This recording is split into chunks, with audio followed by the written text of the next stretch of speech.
and they showed up. And the Bills, you could tell to me, are fighting right now. They're fighting through whatever they're going through. They're trying to figure out a rhythm on offense. And you brought that up last week on the pod. You can't just turn your running game on and off. And I like how you said that, because it is something that they can't just establish it. And that's where I see them now fighting. What do you want to look like on offense? Because the unfortunate thing right now is you're going to have to score, because the way this defense is injured, and I'm not going to use injuries as an excuse, but the way they are playing before the injuries, and we talked about this last week on the pod, if you don't stop the run and don't get off on third downs, you're living dangerously. And it caught up to them this week for sure. Almost perfect timing. And you're not creating turnovers enough, this is what happens. Now you're in shootouts, and anything's possible in a shootout. Yeah, I want to get into all of the above, because there are so many directions we can really go here, Jim. Let's just start with something basic to the sport of football, right? Being up for a game, having the energy, not sleepwalking, not looking like a bunch of zombies. That's kind of how the Bills have looked now for 3 weeks. Back to London, back to that Jacksonville game. First half, it just doesn't resemble anything remotely close to the Bills of the last 5-6 years. It resembles the worst of the drought days.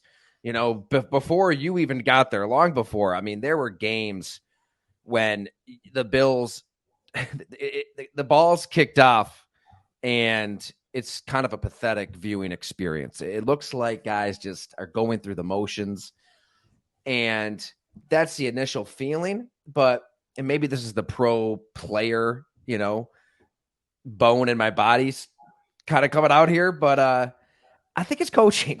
Like, I'm not saying he needs to stand in the locker room and give this rah-rah win one for the Gipper kind of speech.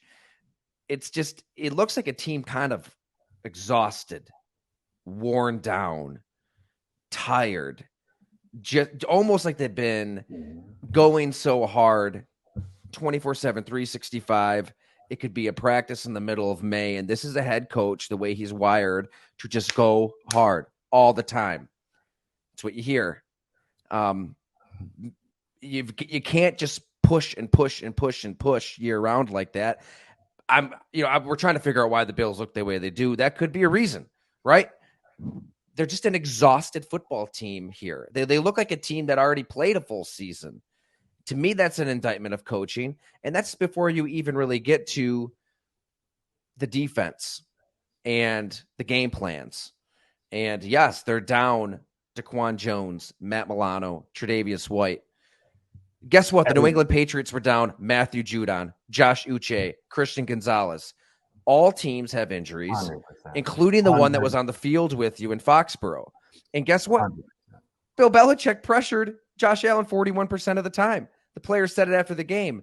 To beat the Bills, to beat Josh Allen, you got to get pressure interior, up the gut. That's what they did. They forced him to scramble. They forced him to run. Josh Allen being Josh Allen, he still made a hell of a lot of plays. He's the reason they were even in the game, right?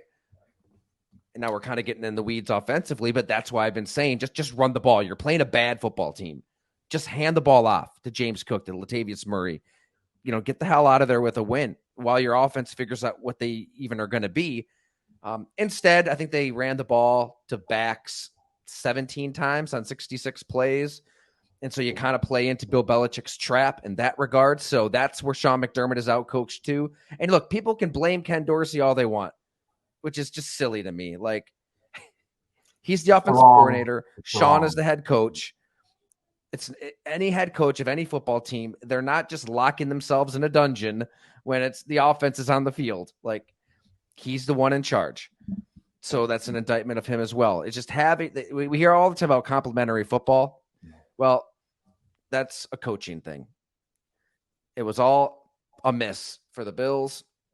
So whether how they looked, whatever kind of energy they have right now, to the game plan against a bad team.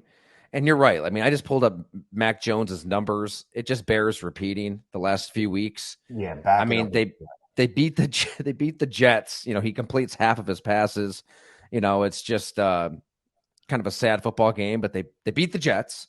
And then after that, Mac Jones is 12-21 for 150 yards with 2 interceptions, and they lose 38-3 to Dallas. The next week, 12 of 22, 110 yards, 2 interceptions, a lost fumble, and they lose 34-0 to the New Orleans Saints. And then you have the safety play, the loss to the Raiders, when he actually did have that throw dropped by Devontae Parker late in the game, but still he only threw for 200 yards on 33 attempts with another interception. So, I mean, you could make the case that of all the starting quarterbacks in the NFL, Mac Jones into this game against the Bills was playing worse than anybody. I mean, my God, they're talking about Malik Cunningham, right? This undrafted athlete maybe getting snaps. And so that's how bad it's really gotten. And I kind of buried the lead. They benched Mac Jones twice already through that stretch. So I guess, I think the question here too, Jim, is I'm not there yet because of Allen, because of Diggs, because you still have the 2 most important players on the team healthy that can win a shootout. I'm not ready to declare this a lost season. But the question is this just an average team with an average defensive mind for a head coach? I don't think it's an average team, but I'm starting to wonder if this is just kind of an average defensive mind. Because a really elite defensive mind, they find a way to work through injuries and beat Mac Jones and Mike Gesicki and Ramondre Stevenson in this offense that's been pathetic most of the season. They find a way to win that game. I think fans today, they're trying to figure out what to blame for this. And that's what we're trying to do here. And there's a lot of directions you can go, but I'm just really taking 7 years into consideration here. And the fact that we've seen a lot of other people blamed. What did you hear after 13 seconds? Execution. Code for the players screwed up, not me. Well, as we wrote then, and as we've learned even more since then, that is an incorrect conclusion. If players are to blame, it wasn't on the players. It's on the head coach. The head coach is still standing, and this is a bad loss. They're lucky to be 4-3, still in the mix in a muddled AFC with another hobbling offense on tap in the Tampa Bay Buccaneers. I just rewatched Tampa Bay Atlanta. Honestly, I wish I hadn't. It was difficult to watch. So, I mean, if you let Baker Mayfield and the Bucs the way they're playing right now, kind of waltz into town and win, I don't know. I'm tired of talking about get right games because before you know it, you're going to be the get right game for other teams.